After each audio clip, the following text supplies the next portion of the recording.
What's going on, everybody? Josh Engleman for Awesemo.com, and I am back with my NBA DFS contenders on FanDuel for Friday, April 30th. So be sure to hit that like button, subscribe to the channel, hit the notification bell so you know when everything goes live, and then follow me on Twitter at Josh Engleman. It's the only place that you can get updates to my sim results as we get closer to lock. Finally, let me know in the comments section who is your favorite and least favorite of my contenders for today's slate. We are rounding out the bottom of my top 10 with Devin Booker, CJ McCollum, Jaylen Brown, Robert Covington, and Joe Ingles on the outside looking in. Who will be my favorites, my top 5 plays for today? It's time to find out. First up at number 5, we're going back to the well once again. Shooting guard eligible TYRESE HALIBURTON. He is 6,900, projected for 36.5. The goal's 44.5. He's in the optimal lineup 25% of the time. Now for Haliburton, I still think he just gets big minutes, but I only gave him 34 this time. Just north of a fantasy point per minute, pretty close to 1 actually, in a matchup against the Lakers. Tough spot if I'm going to be honest. 21% usage, 16 points, 8 assists, 3 boards, maybe a steal and a half, maybe a half of a block, so we'll call it 2 stocks. That seems like a reasonable total. Now, it is a really difficult matchup against the Lakers. It's pace neutral. Lakers defense is quality. They do have AD back, but again, if this game stays competitive, TYRESE HALIBURTON is playing 34, 35, 36 minutes, something in that regard, because there is no De'Aaron Fox and there is no Harrison Barnes. So the minutes are there. I think the upside is still relatively high. So I'm still going to TYRESE HALIBURTON again. Speaking of guys that I can't quit, we're going to the number 4 spot, and that's DAMIAN LILLARD. Point guard eligibility, 8K, projected for 44. The goal is 49. He's in the optimal lineup 26% of the time.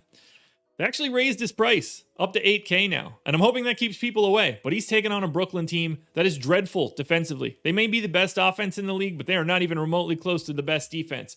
Pace neutral, but probably no Kevin Durant today. Potentially no Kyrie Irving, honestly, but I actually kind of hope that he is in.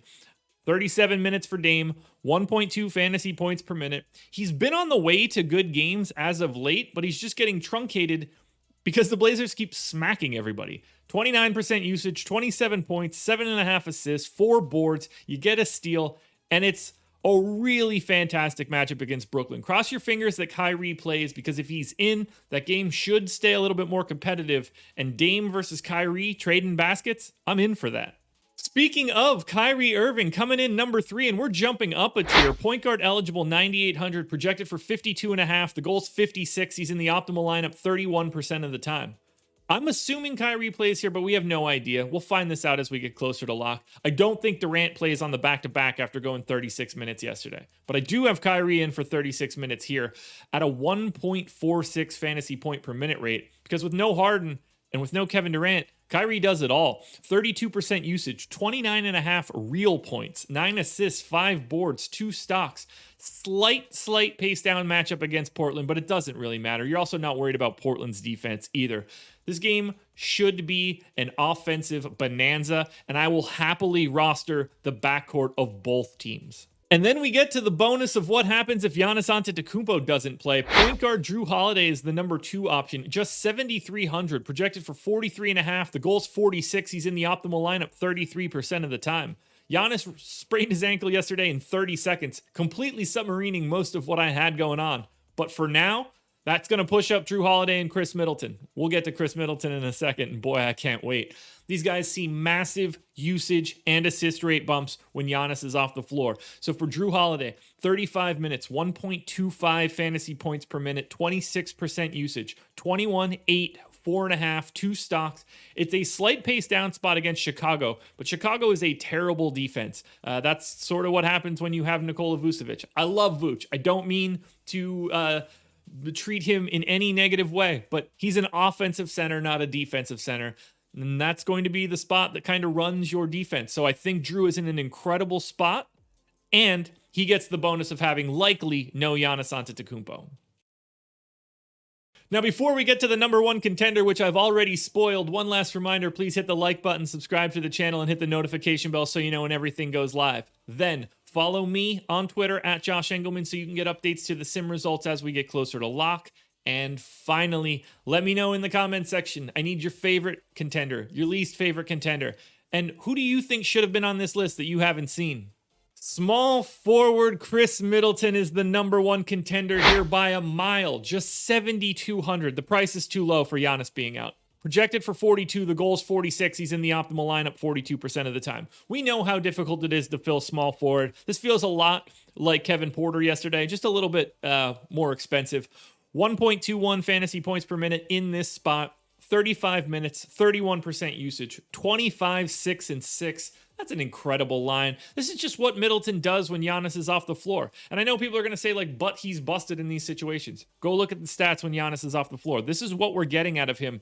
He's a north of 8K guy when Giannis isn't healthy. That's just where he's going to be. Go back and look at the price tags for when Giannis was out.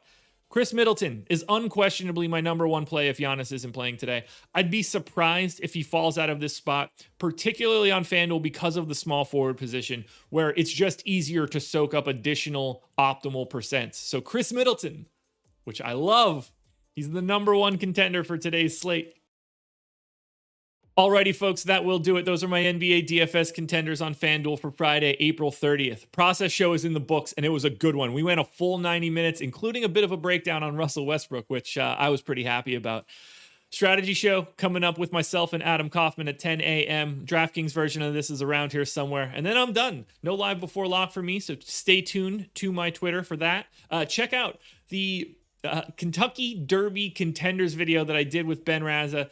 You want to listen to Ben's picks for the Kentucky Derby. He's sharp. He's betting on horses regularly, not just for the Derby. I, on the other hand, chose my horse based on his name, sort of like a bad bracket pool in college basketball. Don't listen to me, but I am hosting that show. Go check that out right now before the Derby on Saturday. Good luck tonight, everybody. Enjoy your weekend as well. I'll talk to you guys again Monday morning for another edition of the Contenders.